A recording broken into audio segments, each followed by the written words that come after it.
दोस्तों, एक गांव था जिसका नाम था मुरादपुर।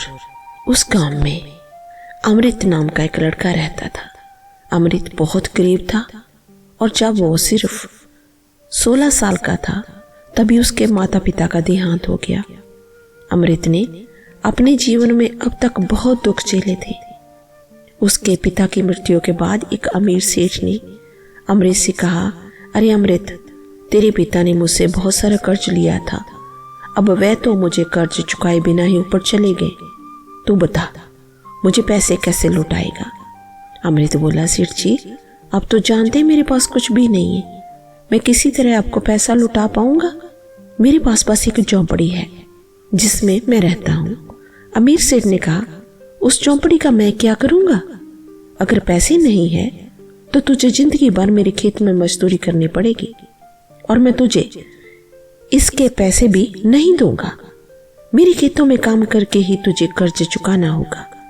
अमृत बोला था, इसलिए वह सेठ की बात आसानी से मान गया। ठीक है सेठ जी, अगर ऐसा करने से कर्ज माफ हो जाएगा तो मुझे मंजूर है। और फिर अमृत उस सेठ, जो अमीर सेठ था, उसके खेतों में काम करने लगा। दिन भर मजदूरी करने के बाद वह सेठ अमृत को सिर्फ रात का खाना ही देता था और वह भी सिर्फ 2 सूखी रोटियां। जेले, इसी खाकर सो और कल सुबह जल्दी उठकर फिर से काम पर लग जाना। अमीर सेठ अमृत पर बहुत जुल्म करता था, वह उसे बहुत मारता पीटता था। बेचारे अमृत का जीवन जानवरों से भी बदतर हो गया था, लेकिन वह मजबूर था और कुछ कर नहीं पाता था। ऐसे ही कुछ साल बीत जाते हैं और अमृत अब 23 साल का हो जाता है। एक दिन सुबह सुबह अमृत को उठने में थोड़ी देर हो जाती है तो वह जल्दी से सेठ के खेतों की तरफ भागता है। अरे बाप रे बाप, उठने में बड़ी देर हो गई, जल्दी से खेत पहुंचता हूँ वरना सेठ जी बहुत गुस्सा करेंगे। जैसे ही अमृत खेत में पहुंचा, वहां सेठ हाथ में लाठी लिए गुस्से में उसका इंतजार कर रहा था। उसे देखकर अमृत घबरा जाता है और वह गिड़गिड़ाने लगता है, सेठ जी माफ कर दीजिए, मुझे उठने में थोड़ी देर हो गई, दोबारा ऐसा नहीं होगा। सेठ ने कहा, अच्छा माफ कर दूं? अरे एक बार माफ करूंगा तो तू बार बार यही गलती दोहराएगा, सजा तो तुझे मिलनी चाहिए, रुक जा, अभी सबक सिखाता हूँ। और सेठ अमृत को बेरहमी से पीटने लगा। वैसे तो अमृत हमेशा से मार खा लेता था कि उसे लगता था कि सेठ जी के अलावा उसका इस दुनिया में कोई नहीं है, लेकिन आज अमृत सेठ को जवाब देते हुए कहता है, बस करिए सेठ जी, इतना मारेंगे? रात में आप ही ने मुझसे खेतों में देर तक काम करवाया, इसलिए तो मुझे घर लौटने में देरी हुई थी और इसी वजह से मैं सुबह जल्दी नहीं उठ पाया, इसमें मेरी क्या गलती है? अमृत का जवाब सुनकर सेठ गुस्से हुए आग बगोला हो जाता है। ओ, तो तू क्या चाहता है? गलती किसकी है? मेरी? अरे तू तो अपने माँ बाप को भी खा गया और अब मेरे टुकड़ों पर पल रहा है, मुझसे ही जुबान लड़ाता है। जा, निकल जा मेरे खेतों से, जब भूखा मरेगा तब आएगा मेरे पास लौटकर। सेठ की ऐसी कड़वी बातें सुनकर अमृत की आंखों में आंसू आ जाते हैं। अमृत रोते हुए बोला, सेठ जी ठीक है, मैं जा रहा हूँ। वह खेत छोड़कर सीधा गांव के बाहर की तरफ भागने लगता है। उसे भी नहीं पता कि वह कहाँ भाग रहा है, लेकिन अमृत सिर्फ उस गांव से दूर जाना चाहता था जिसने उसका सब कुछ छीन लिया था। अमृत रोते हुए खुद से ही कहता जा रहा था, मैं कभी वापस लौट कर नहीं आऊंगा, मैं कभी वापस लौट कर नहीं आऊंगा, चाहे जैसे मुझे अपना गुजारा करना पड़े। ये सब सोचते हुए भूखा प्यासा अमृत एक जंगल के पास पहुंचता है और वहां एक पेड़ के नीचे बैठकर रोने लगता है। लेकिन तभी उसे झाड़ियों के पास से कुछ आवाज सुनाई देती। अरे ये कैसी आवाज? कहीं कोई जंगली जानवर तो नहीं है? हे भगवान, अगर ऐसा हुआ तब तो। जैसे ही अमृत झाड़ियों के पास जाता है, वह देखता है कि झाड़ियों के पीछे एक हिरन था। अमृत हिरन को प्यार से सहलाते हुए कहता है, तो तुम थे, तुमने तो मुझे डरा ही दिया था दोस्त। हिरन के अमृत के साथ कुछ देर ऐसे ही वो खेलता रहता है, फिर उछलता कूदता हुआ भाग जाता है। लेकिन तभी अमृत की नजर सामने एक पेड़ के नीचे बैठे साधु पर पड़ती है। साधु तपस्या कर रहे थे। अमृत को ऐसे झाड़ियों के पास खड़ा देखकर साधु मुस्कुराए और प्यार से उसे कहते हैं, क्या हुआ बेटा, तुम जहां क्या कर रहे हो? आओ मेरे पास आओ। अमृत साधु के बुलाने पर उसके पास जाता है। साधु महाराज ने कहा, क्या बात है बेटा, बहुत परेशान लग रहे हो। अमृत बोला, हाँ बाबा, परेशान तो हूँ, जीवन में कुछ अच्छा नहीं चल रहा। भूख प्यास और थकान से शरीर भी व्याकुल है। साधु ने कहा, अच्छा तो सबसे पहले तुम उस झोंपड़ी के अंदर जाओ, वहां कुछ फल रखे होंगे, उन्हें उठा कर लाओ। अमृत साधु की बातें मान लेता है और झोंपड़ी के अंदर से कुछ फल उठा लाता है। साधु उसमें से कुछ फल लेकर बाकी फल अमृत को दे देते हैं। जे कुछ फल मेरे पास रहने दो और बाकी के तुम खा लो, लगता है सुबह से तुमने कुछ नहीं खाया। अमृत को ये सुनकर बहुत खुशी होती है। धन्यवाद बाबा, आपको कैसे पता चला मैंने सुबह से कुछ नहीं खाया था? साधु बोले, बस यूं ही समझ लो कि मुझे ऊपर वाले ने बताया है। अच्छा जरा अपना हाथ दिखाओ। अमृत साधु की बात सुनकर कुछ समझ नहीं पाता, लेकिन फिर भी वह अपना हाथ आगे साधु की ओर बढ़ा देता है। अमृत का हाथ साधु बड़े ध्यान से देखने लगते। वाह, ऐसी लकीरें तो मैंने आज तक सिर्फ राजा महाराजाओं के हाथ में देखी है। बेटा तुम तो बहुत तकदीर वाले हो। अमृत को साधु की बात पर हंसी आ जाती है। जी आप कैसी बातें कर रहे हैं साधु महाराज, आपकी बातों से तो मुझे ऐसा लग रहा है आप मेरा हाथ देखने का सिर्फ नाटक कर रहे हैं, आपको लकीर पढ़ना आता ही नहीं। अमृत की बात पर साधु मुस्कुरा देते हैं। क्या हुआ बेटा, तुम ऐसे क्यों कह रहे हो? अमृत ने कहा, मैंने आज तक अपना जीवन गरीबी में बताया है। बाबा मेरे माता पिता की मृत्यु हो गई, उस सेठ ने जीवन भर मुझे मारा पीटा। अरे मेरी जैसी किस्मत तो किसी की ना हो, और आप कहते हैं कि मेरी लकीरें राजा महाराजों जैसी है, मैं बहुत तकदीर वाला हूँ। ये सब सुनकर साधु महाराज फिर से मुस्कुरा देते। बेटा तुम चिंता मत करो, तुम्हें जल्द ही मेरी बातों पर यकीन आ जाएगा। मेरे ख्याल से तुम्हें जहां से पश्चिम दिशा की तरफ जाना चाहिए और जय फल अपने साथ ले जाओ, रास्ते में तुम्हारे काम आएंगे। फिर क्या था, अमृत साधु के दिए फल लेकर पश्चिम दिशा की तरफ चलने लगा। शाम होते होते जंगल का रास्ता खत्म हो जाता है और अमृत को एक गांव दिखाई देता है। गांव देखकर अमृत बहुत खुश होता है। आखिरकार गांव आ ही गया। अब मुझे कम से कम जंगली जानवरों के बीच जंगल में नहीं सोना पड़ेगा। कितना डरावना जंगल था, लेकिन अब मुझे रहने के लिए कोई जगह ढूंढनी पड़ेगी। अमृत गांव में इधर उधर किसी और काम और जगह की तलाश में भटकने लगता है और तभी उसे श्याम नाम के एक आदमी की मिठाई की दुकान नजर आती है। श्याम एक बूढ़ा व्यक्ति था और सभी ग्राहकों से बड़े प्यार से बात कर रहा था। उसने अमृत को देखा, कहा, अरे क्या हुआ बेटा, कौन सी मिठाई चाहिए तुम्हें? तुम जहां से के तो लगते नहीं हो। अमृत बोला, जी हाँ मैं इस गांव का नहीं हूँ और मुझे कोई मिठाई नहीं चाहिए। क्या मुझे आपकी दुकान में अभी कुछ काम मिलेगा? बदले में आप बस मुझे आज रात गुजारने के लिए जगह दे दीजिए। अच्छा ठीक है, तुम ये सब मिठाई के डब्बे संभालने में मेरी मदद कर दो। मैंने मेरे कामचोर बेटे को इतना बुलाया, वे मेरी मदद करने आया ही नहीं, लेकिन अच्छा हुआ तुम आ गए हो। आओ बेटा आओ। अमृत बड़े मन से श्याम की मदद करने लगता है। श्याम को भी अमृत से बात करते बहुत अच्छा लग रहा था। रात होते ही श्याम अमृत को अपने घर ले जाता है, जहां सिर्फ श्याम और उसका बेटा विक्रम अकेले रहते थे। विक्रम की मां का बहुत पहले ही देहांत हो गया था। विक्रम ने जब अमृत को देखा तो कहने लगा, अरे पिताजी, ये किस भिखारी को उठा कर ले आए आप? श्याम बोला, तमीज से बात इससे करो, जे अमृत है, आज रात जही रुकेगा, इसने आज मेरी बहुत मदद की है। अरे पिताजी मैं थोड़ा व्यस्त था। हाँ सब जानता हूँ, तू कितना व्यस्त, तूने तो मेरी कोई मदद नहीं करनी होती ना। अरे अपने दोस्तों के साथ घूमने निकल गया होगा। खैर ये सब छोड़ो, मैं जल्दी से खाना बना देता हूँ। अमृत बोला, नहीं आप रहने दीजिए, खाना मैं बना दूंगा, आपने मुझे जहाँ रुकने दिया यही बहुत है। श्याम ने कहा, तुम्हें खाना बनाना आता है? अमृत बोला, हाँ आता है, और देखिएगा आपको मेरे हाथ का खाना बहुत पसंद आएगा। फिर अमृत श्याम और उसके बेटे विक्रम के लिए स्वादिष्ट खाना बना देता है। अमृत तुम भी बैठो, हम सब साथ में बैठकर खाना खाते हैं। क्या मैं आपके साथ? हाँ और क्या, आओ।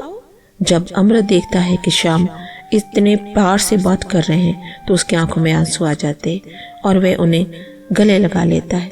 क्या हुआ बेटा, ऐसे भावुक क्यों हो रहे हो? अमृत बोला, बहुत समय बाद किसी ने मुझसे ऐसे प्यार से बात की है, इसलिए थोड़ा मन भर गया मेरा। चलिए अब सब साथ में भोजन करते हैं। इसके बाद वे सब साथ में बैठकर भोजन करते हैं।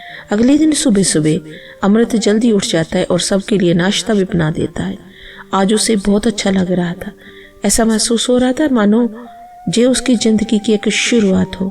अमृत बोला, सेठ जी उठ जाइए, मैंने आपके लिए नाश्ता बना दिया है और विक्रम को भी उठा दीजिए। क्या खुशबू है, इतनी बढ़िया चाय, वाह, अरे तूने तो मेरा दिल ही खुश कर दिया। अमृत, अरे ऐसे तो सिर्फ मेरी पत्नी ही मुझे नाश्ता बनाकर खिलाया करती थी, तूने तो मुझे उसकी याद दिला दी। और हाँ, जे क्या सेठ लगा रखी है, एक काम कर, तू मुझे चाचा कहकर बुलाया कर। शाम की ये बात सुनकर अमृत को बहुत अच्छा लगता है। वह खुशी से कहता है, ठीक है श्याम चाचा। शाम के कहने पर विक्रम उठ जाता है। तीनों नाश्ता करने बैठते ही है तो उन्हें बाहर से ढोल बजने की आवाज सुनाई देती है। अमृत पूछने लगता है, अरे जी कैसी आवाज है चाचा?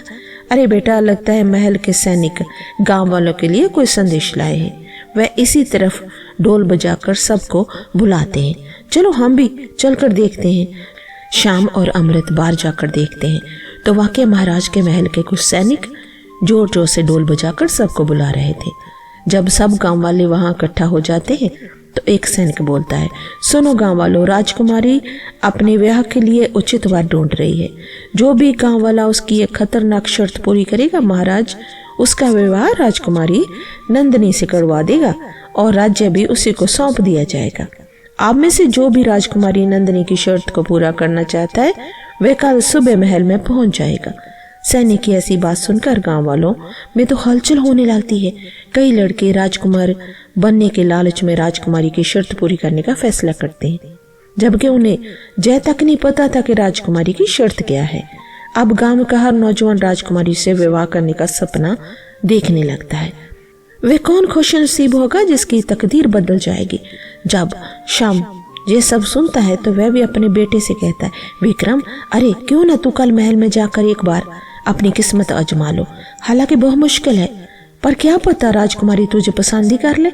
विक्रम बोला, अरे ठीक है पिताजी, मैं कल चला जाऊंगा। अरे क्या मालूम राजकुमारी मुझे देखते ही अपनी शर्त ही बोल जाए और मुझसे विवाह करने को तैयार हो जाए। उन्हें मुझ जैसे नौजवान पर फिदा हो जाना कोई बड़ी बात नहीं है।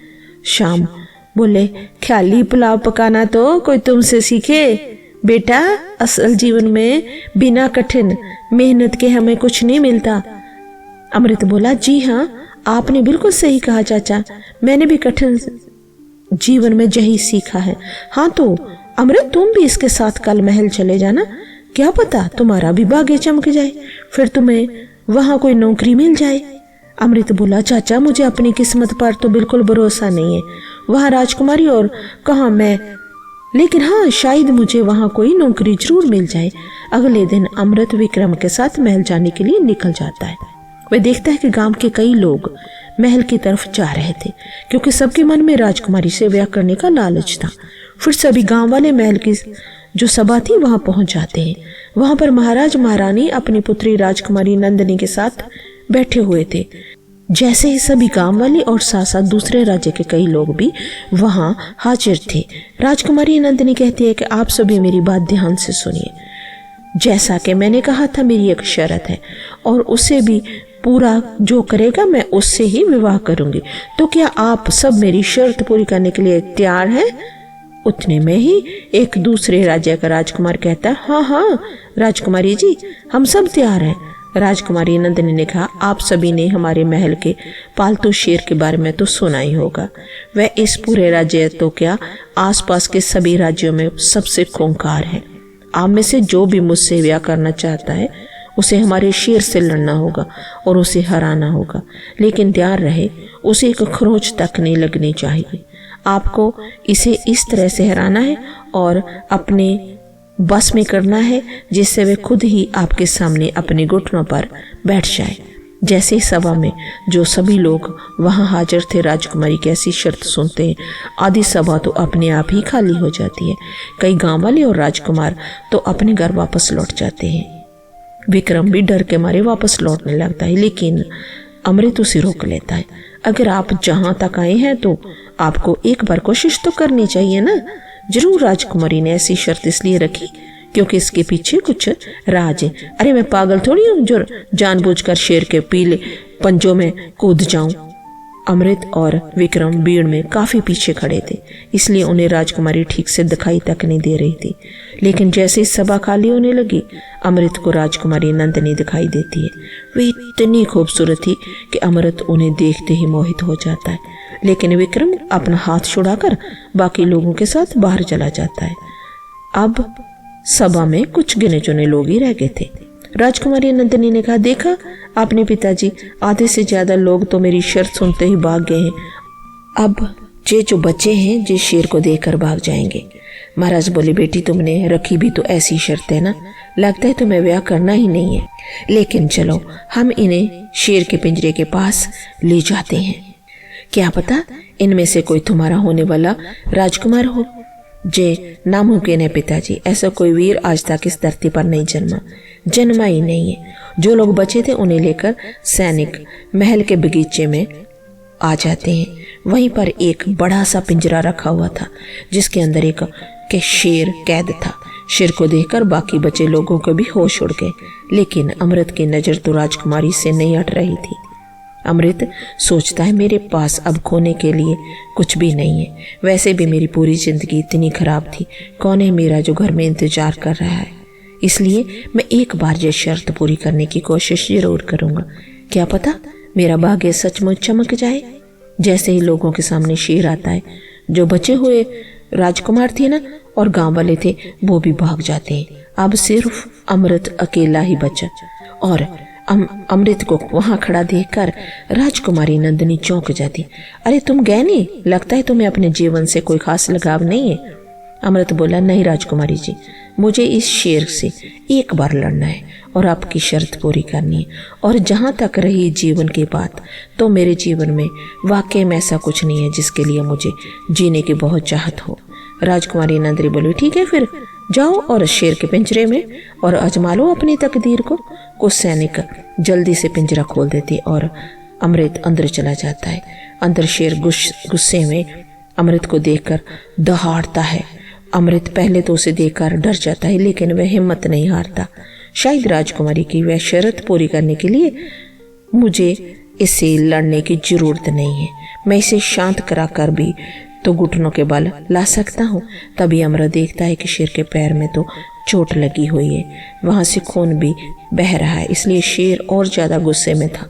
ये देखकर अमृत सब कुछ समझ जाता है। चोट, अभी तक तो किसी ने शेर से लड़ाई भी नहीं की थी, तो चोट कैसे लगी? इसका मतलब है ये कोई पालतू शेर नहीं है, बल्कि जंगली शेर है। इसे पकड़कर अभी ही लाया गया है, मुझे इसे शांत कर देना चाहिए। तभी से शेर गुस्से में अमृत के ऊपर झपटता है, लेकिन अमृत वहां से हट जाता है और शेर के ऊपर से दबोच लेता है। इसके बाद अमृत शेर को सहलाने लगता है। शांत हो जाओ, शांत हो जाओ मेरे दोस्त, अभी सब ठीक हो जाएगा। मैं और तुम बिल्कुल एक ही जैसे हो, मुझे अपना समझकर शांत हो जाओ। शेर अमृत को अपने ऊपर से गिरा देता है और फिर से उस पर झपटा मार देता है, लेकिन इस बार भी अमृत शेर की पकड़ से बच जाता है और वह शेर के पीछे को उसको पकड़कर सहलाने लगता है। अमृत को ऐसा करने से कोई शेर वाकई शांत होने लगता है। अमृत शेर से कहता है, शांत हो जाओ मेरे दोस्त, शांत हो जाओ, मैं तुम्हें तुम्हारे परिवार के पास वापस ले जाऊंगा, उसी जंगल में जहां तुम रहते थे। बस तुम एक बार शांत होकर मेरी बात को समझो। अमृत की ये बात सुनकर शेर सचमुच शांत हो जाता है और घुटनों के बल बैठ जाता है, मानो वह अमृत की बात समझ गया और उसे भी अपने घर वापस जाना हो। अमृत अपने कुर्ते का थोड़ा सा कपड़ा फाड़कर उसे शेर की चोट पर लगा देता है, बांध देता है। यह नजारा देखकर राजकुमारी और महाराज दोनों हैरान थे। महाराज कहने लगे, बेटी इस लड़के ने तो तुम्हारी शर्त वाकई पूरी कर दी, अब तुम क्या कहना चाहोगी? हाँ पिताजी, क्योंकि वह सिर्फ हिम्मत वाला और बुद्धिमान ही नहीं, बल्कि जे मेरी तरफ जानवरों के दर्द को भी समझता है। सिपाहियों, उसे पिंजरे से बाहर निकालो और शेर की मरहम पट्टी करने के बाद उसे जंगल में वापस छोड़ दो। सिपाही ऐसा ही करते हैं। जैसे अमृत को निकालकर राजकुमारी के पास लाते हैं, अमृत राजकुमारी से एक सवाल करता। राजकुमारी जी, ये शेर पालतू नहीं था बल्कि जंगली था और उसे पहले से चोट लगी हुई थी, तो आपने ऐसा क्यों कहा कि ये पालतू है? आपने ऐसी शर्त क्यों रखी? वह इसलिए क्योंकि कुछ दिन पहले से मैं शिकार के लिए जंगल गई थी। वहां मैंने देखा कि एक शेर घायल अवस्था में पड़ा हुआ था। मैं इसकी देखरेख के लिए इसे महल ले आई, लेकिन ये अपने परिवार से दूर होने की वजह से बहुत गुस्से में था। उसी वक्त मेरे पिताजी मुझे ब्याह करने की जिद कर रहे थे, तो मैंने सोचा क्यों ना मैं ऐसी शर्त रखूं जिससे मेरे पिताजी भी शांत हो जाएं और मुझे ब्याह भी ना करना पड़े। मुझे लगा था कि कोई भी मेरी ये शर्त पूरी नहीं कर पाएगा, मगर आपने तो ये कमाल कर दिखाया। महाराज भी खुश हुए और बोले, सही कहा राजकुमारी ने, अब उसका विवाह हम धूमधाम से आपसे करेंगे। आप ही हमारे राज्य के नए महाराजा हैं। ये सुनकर अमृत बहुत खुश होता है, लेकिन फिर वे कुछ सोचकर राजकुमारी से कहता है, लेकिन राजकुमारी, आप इस शर्त से बंधी नहीं है। अगर आप मुझ जैसे गरीब से विवाह नहीं करना चाहती तो मैं आपके साथ जबरदस्ती नहीं करूंगा। अमृत की ये बात सुनकर राजकुमारी मुस्कुराते हुए कहती, ऐसा बिल्कुल नहीं है। मुझे अपने पति में जो खूबियां चाहिए थी वह सब आप में है, इसलिए मैं आपसे खुद विवाह करना चाहती हूँ। फिर क्या था, राजकुमारी नंदिनी का विवाह बड़ी धूमधाम से अमृत से हो जाता है। ये खबर सुनकर अमृत का पुराना मालिक, जो वो सेठ था, वह सिर पकड़ कर बैठ जाता है और अमृत के श्याम चाचा तो बड़े खुश होते हैं। अमृत अब राज्य का नया राजकुमार बन जाता है और राजकुमारी के साथ मिलकर राज्य चलाने लगता है। अमृत को साधु महाराज की बात याद आती है और उसे सचमुच लगने लगता है कि वह बहुत तकदीर वाला है, बहुत भाग्यशाली है। तो दोस्तों, आपको ये कहानी कैसी लगी कमेंट करके जरूर बताइए। वीडियो को लाइक करके ज़्यादा से ज़्यादा शेयर करें और अभी तक आपने हमारे चैनल को सब्सक्राइब नहीं किया तो प्लीज़ सब्सक्राइब जरूर कर लें और बेल आइकन को जरूर दबा लें, ताकि आपको हमारी कहानी का, हमारी वीडियो का सबसे पहले नोटिफिकेशन मिल जाए।